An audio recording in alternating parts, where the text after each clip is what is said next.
খুব সহজে এবং কম সময়ে ঘরে থাকা মাত্র কয়েকটি উপকরণ দিয়েই হাতে মাখা দই কাতলার স্বাদ এবং গন্ধ দুটোই কিন্তু অসাধারণ লোভনীয়।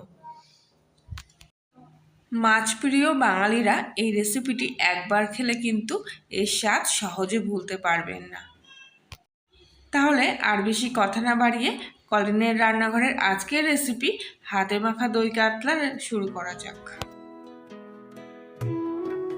এখানে আমি 1 চামচি মতো সাদা সর্ষে আর কালো সর্ষে মিশিয়ে নিয়েছি, আর নিয়েছি 2টো কাঁচা লঙ্কা।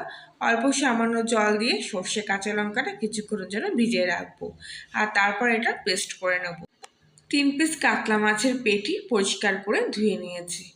আপনারা চাইলে মাছের দাগার অংশও নিতে পারেন। পরিমাণ মতো লবণ দিয়ে নিচ্ছি, আর দিয়ে দেবো 1/2 চামচি মতো হলুদ গুঁড়ো। রান্নার কালারটা একটু ভালো আসার জন্য এখানে দিয়ে দিচ্ছি আমি 1/2 চামচি মতো কাশ্মীরি লাল লঙ্কার গুঁড়ো। এটা আপনারা না চাইলে নাও দিতে পারেন।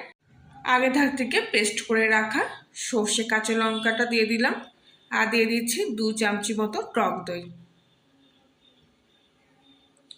এরপর 1 চামচি মতো বড় চামচের সর্ষের তেল দিয়ে দিচ্ছি। সর্ষের তেলটা একটু বেশি পরিমাণ দিলেই কিন্তু খেতে ভালো লাগবে। এরপর দিচ্ছি একটা কাঁচা লঙ্কা। সব কিছু মশলার সাথে মাছটা কিন্তু ভালো করে মাখিয়ে নেব। মাছটা যত ভালো করে মাখবো ততই কিন্তু রান্নাটার টেস্ট আসবে আর স্বাদ আসবে। আমি কিন্তু সব রান্নাটাই টিফিন কারির মধ্যে করছি, আর তাই জন্য আমি একটা এখানে টিফিন কারি ব্যবহার করছি।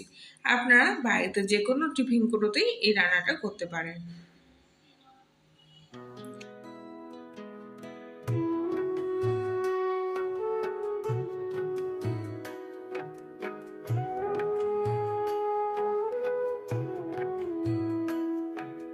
মাছের গায়ে ভালো করে মশলাটা মাখিয়ে নিয়ে টিফিন কৌটোর ঢাকনাটা আমি লাগিয়ে দেবো।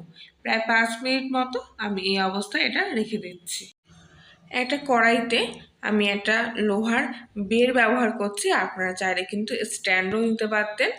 এরপর এর মধ্যে অল্প পরিমাণ জল দিয়ে দিচ্ছি, আর এবার বসিয়ে দেবো টিফিন কৌটোটা আস্তে করে। জলটা যাতে টিফিন কৌটোর তলাটা ছুঁয়ে থাকে ঠিক সেই পরিমাণ অনুযায়ী কিন্তু জলটা এখানে ব্যবহার করবেন। গ্যাসটা এবার অন করে দিচ্ছি আমি, আর পুরোপুরি হাই ফ্লেমে রাখবো 1 মিনিটের জন্য। কড়াইটা এবার ঢাকা দিয়ে দিচ্ছি। জলটা 1 মিনিটের মধ্যে একটু ফুটে উঠেছে। এবার আমি গ্যাসটা কিন্তু পুরোপুরি সিমে দিয়ে রাখবো, আর একদমই প্রায় 20 মিনিট মতো এই অবস্থায় আমি রেখে দিচ্ছি। 20 মিনিট পর ঢাকনাটা খুললাম, আর জলটা কিন্তু অনেকটাই কমে এসছে। এবার আমি গ্যাসটা অফ করে দেবো, আর এরকম অবস্থায় আমি আরও 5 মিনিট রেখে দিচ্ছি ভাপটা বসার জন্য। একটু মোটামুটি ঠান্ডা হয়ে এসছে টিফিন কৌটোটা। এবার আমি খুলছি, আর দেখুন মাছটা কিন্তু কি সুন্দর রান্না হয়ে গেছে। গ্রেভিটাও কিন্তু খুব সুন্দর চলে এসছে, আর রান্নার কালারটা দেখে কিন্তু বুঝতে পারছেন যে কতটা সুন্দর হয়েছে। আর রান্নার থেকে দারুণ একটা সুগন্ধ বেরিয়েছে। মাছটাও কিন্তু দেখুন খুব সুন্দর সিদ্ধ হয়ে গেছে। আজকে তাহলে রেসিপিটি ভালো লাগলে লাইক করবেন আর কমেন্ট করে জানাবেন। নতুন হলে সাবস্ক্রাইব করার অনুরোধ থাকলো।